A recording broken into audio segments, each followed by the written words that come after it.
एक और गलतफहमी हम लोगों के माइंड में घुस गई है कि सुप्रीम कोर्ट ने जो लॉ डिक्लेयर कर दिया वो हम सब पे बाइंडिंग है। जजमेंट आ गई सुप्रीम कोर्ट की, वो हमारे ऊपर बाइंडिंग होगी। ये बात कितनी ठीक है?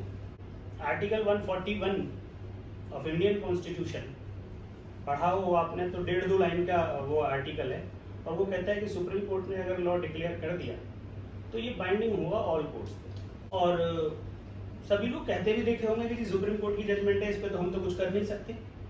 तो हम ऐसा सोच लेते हैं कि वो सुप्रीम कोर्ट की जजमेंट हमारे ऊपर भी बाइंडिंग होगी। ये सोच मैं चाहूँगा कि आज आप निकाल दें, वो कहीं गलत भी नहीं होगा, वो कंटेम्प्ट भी नहीं होगी, क्योंकि 141 जो आर्टिकल है कॉन्स्टिट्यूशन का, उसी में लिखा है कि वो बाइंडिंग है on all courts. Are you court? आप कोर्ट हैं? अब नहीं है तो आप पे कैसे बाइंडिंग हो गए? जब आप पे बाइंडिंग नहीं है तो आप उसके बाहर जाके क्यों नहीं सोचते हैं? आप उसके बाहर जाके सोचोगे तभी तो एक जजमेंट को चेंज करा पाओगे। ये तो आपकी मजबूरी रहेगी, जिस समय आप जज का काम कर रहे होंगे तब तो वो जजमेंट आपके ऊपर बाइंडिंग होगी। अगर आप जज नहीं हैं, कोर्ट की तरह आप कोर्ट होल्ड नहीं कर रहे हैं, तो वो जजमेंट आपके ऊपर बाइंडिंग नहीं है। तो एक और एग्जांपल देता हूँ। एक बड़ा इंपॉर्टेंट केस हुआ था, री बेरूबारी करके जजमेंट था। कॉन्स्टिट्यूशन की जो प्रियम्बल है उसको अमेंडमेंट किया जा सकता है, नहीं किया जा सकता। तो उसमें एक पर्टिकुलर जो भी जजमेंट आया उस पर मैं बात नहीं करता, मैं उसका क्रक्स बताना चाहता हूँ, मैं क्या कहना चाह रहा हूँ। उसके बाद एक जजमेंट आई केशवानंद भारती, उसमें बेरूबारी का जो जजमेंट था उसको बदल दिया, उल्टा कर दिया।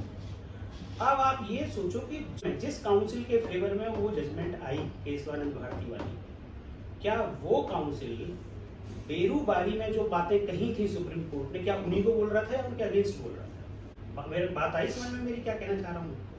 बेरूबारी में जो सुप्रीम कोर्ट ने डिसाइड किया उनके अगेंस्ट बोला कोई काउंसिल, तभी तो केशवानंद भारती आया। अगर वो काउंसिल भी ये सोच लेता कि मेरे ऊपर बाइंडिंग है सुप्रीम कोर्ट, तो वो बेरूबारी तो कभी चेंज ही नहीं होता।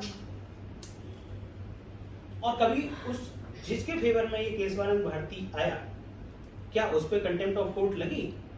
नहीं लगी, बल्कि उसका नाम और हो गया। इसलिए हमेशा के लिए निकाल दो कि सुप्रीम कोर्ट की कोई भी जजमेंट आती है वो हमारे ऊपर बाइंडिंग है। हमारे ऊपर बिल्कुल नहीं है, कोर्ट्स के ऊपर बाइंडिंग है। हाँ, जब भी आप कोर्ट को फेस करेंगे, एमएम के पास जाएंगे, सेशन कोर्ट में जाएंगे, तो वो आप उनको नया व्यू समझाएंगे सुप्रीम कोर्ट से अलग जाके, वो नहीं मानेंगे आपकी बात, क्योंकि वो बाइंडिंग है उनके ऊपर। वो सुप्रीम कोर्ट के डिसीजन के साथ जाएंगे, लेकिन सुप्रीम कोर्ट जाने का रास्ता तो नीचे से ही बनता है ना। आप बोलो एमएम साहब को, सर ठीक है आप तो बाइंडिंग है, लेकिन मैं तो बाउंड नहीं हूं ना इससे। आप मेरी जो कंटेंशन है वो आप अपने ऑर्डर में लिख दें। मैं हाई कोर्ट जाऊंगा, हाई कोर्ट भी नहीं समझेंगे तो मैं फिर सुप्रीम कोर्ट जाऊंगा, तो वो तो समझेंगे, वो तो चेंज कर सकते हैं। तो बेसिक बात ये है कि आपको थोड़ा डिफरेंट रहना है औरों से, और डिफरेंट रहने के लिए ना कहीं बाहर जाने की जरूरत नहीं है। ये बुक अपने आप में सफिशिएंट है, यहीं से चीजें अलग अलग निकल के आ जाती है। और मैं यही कोशिश करता हूँ कि आपको थोड़ा सा कुछ अलग पढ़ाया जाए, औरों से अलग बताया जाए।